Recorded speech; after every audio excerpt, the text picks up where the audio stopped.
Bonjour, nous voici dans le deuxième tutoriel de Blender. Après avoir vu justement l'interface, les préférences, nous allons maintenant un peu passer à l'édition. Vous vous souvenez, par défaut, lorsque vous lancez Blender, vous avez dans votre monde, ce qu'on appelle le monde, donc c'est cet univers qui est ici présent, vous avez une caméra, vous avez un polygone par défaut, un cube, et vous avez une lumière, donc une lampe. Un petit rappel pour ceux qui se souviennent plus, on a donc sur la gauche des informations par rapport à notre objet, donc le fait de pouvoir le transformer. Sur la droite ici, on peut faire apparaître un menu en appuyant sur la touche N.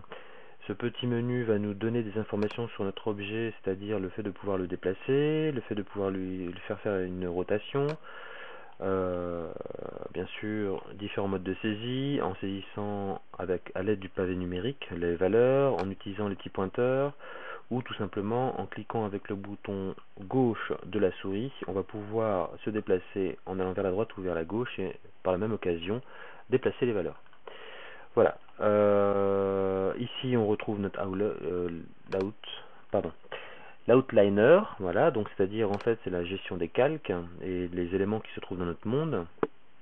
Et ici, nous avons bien sûr, nous avons ici nos propriétés, c'est-à-dire qu'on va pouvoir avoir des onglets, et ces onglets, c'est ce qu'on va découvrir dans cette session, c'est-à-dire le premier onglet nous servira justement en anglais render, qui veut dire lancer le calcul, donc de pouvoir paramétrer un peu lorsqu'on veut faire le rendu de notre image et voir le résultat sous forme d'image ou sous forme d'animation.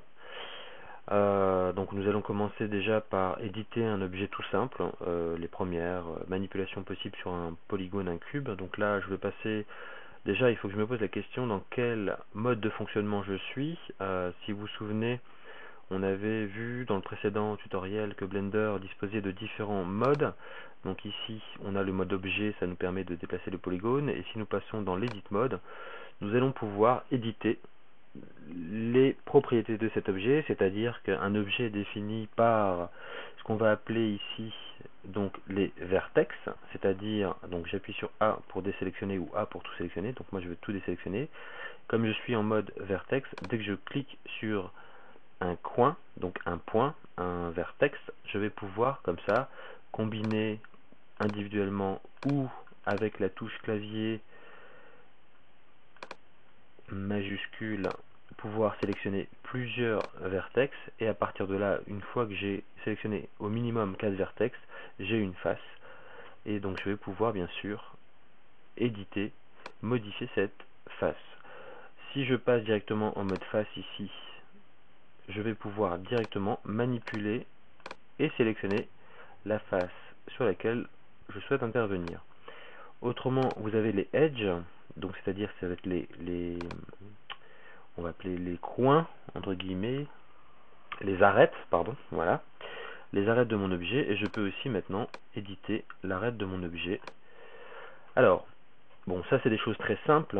Ce qu'il faut comprendre aussi, c'est qu'un objet, un polygone, est éditable, mais surtout, on ne peut pas faire n'importe quoi, c'est-à-dire que si je supprime, je vais repasser en mode vertex, si je supprime, donc là je me mets sur le vertex, si je supprime ce vertex en appuyant sur la touche du clavier X, donc X me permet d'avoir la fonction d'effacement, donc delete en anglais, je vais en plus pouvoir le contraindre à plus d'un vertex. Moi je vais simplement supprimer le vertex pour l'instant, mais je pourrais aussi effacer directement une face. Hop, ben, automatiquement, comme ce vertex était relié à des edges, donc des arêtes, et comprenait des faces, le fait de le supprimer, je supprime automatiquement les éléments rattachés à ce vertex. Alors, on avait vu aussi que grâce à ça, grâce à la molette, on pouvait zoomer dans mon monde.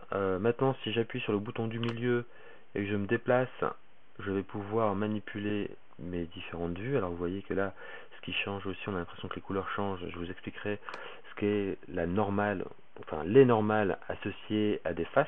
C'est très important pour le rendu. Donc ici, je vais essayer de reconstruire mon vertex. Alors, pour l'instant, comment je peux faire? Donc ce qu'il faut savoir, c'est qu'on ne construit pas comme ça un polygone tout simplement en lui indiquant bah hop, rajoute une face.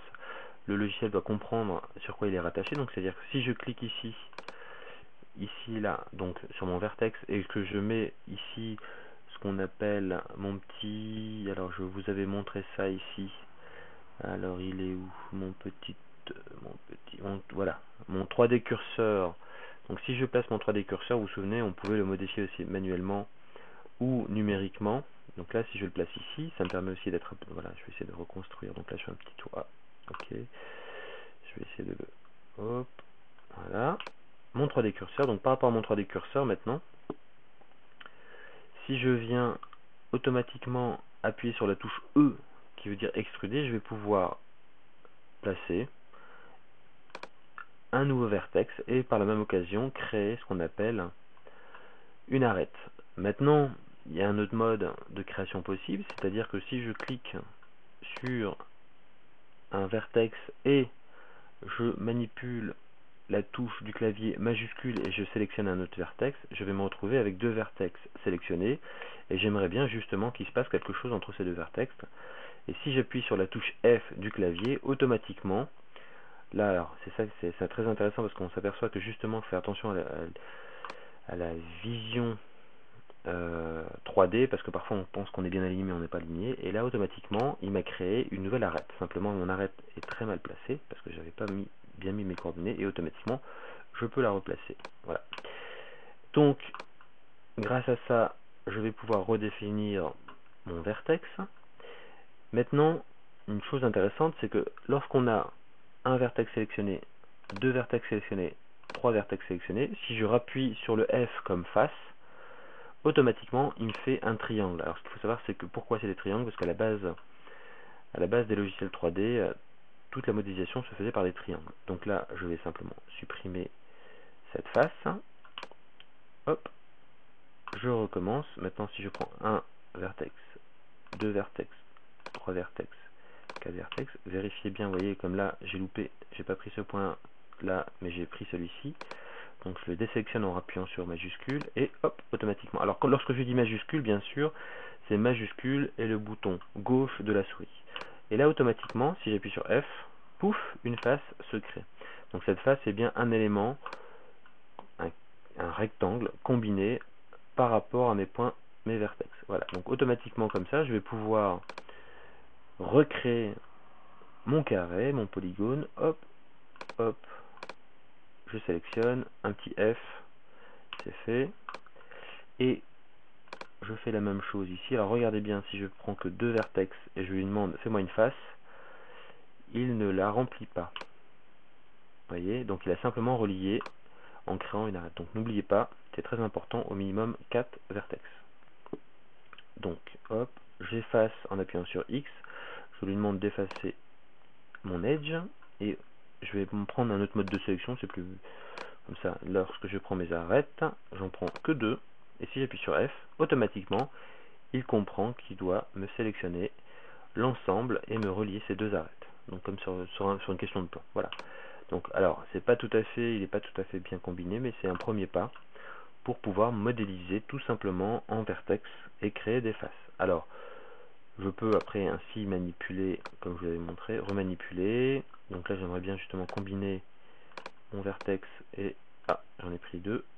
Je désélectionne en appuyant sur A et je vais pouvoir ainsi réussir à refaire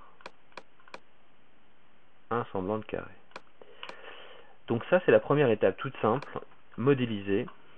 Alors, je vais passer après je vais revenir dans le mode objet. La façon la plus simple de passer du mode objet au mode édition est d'utiliser le clavier. Pour ceci, on appuie sur la touche tabulation et vous voyez qu'automatiquement je passe dans un mode ou dans l'autre. Suivant le mode où vous passez, vous avez une information ici qui vous indique que vous êtes bien dans le mode, dans l'edit mode ou pas. Voilà, merci pour ce petit tutoriel rapide et efficace. La suite dans le tutoriel suivant.